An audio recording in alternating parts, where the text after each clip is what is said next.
থেকে আসার সময় হঠাৎ করে রাস্তায় এই কাঁকড়াটা দেখতে পেলাম।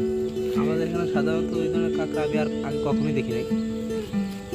দেখছেন কতটা আক্রমণাত্মক, প্রত্যেকটা মুভমেন্টও ধরতে পারতেছে। যাই হোক, আমি কিছুই করবো না, নিরাপদ জায়গা কীভাবে যে পালানো যায় আর একটু গানে ওকে দিতে পারলে ভালো হইতো। আক্রমণাত্মক দেখা যাবে না, লাঠি যায় দেখি একটু সরাই দেওয়া যায় কিনা।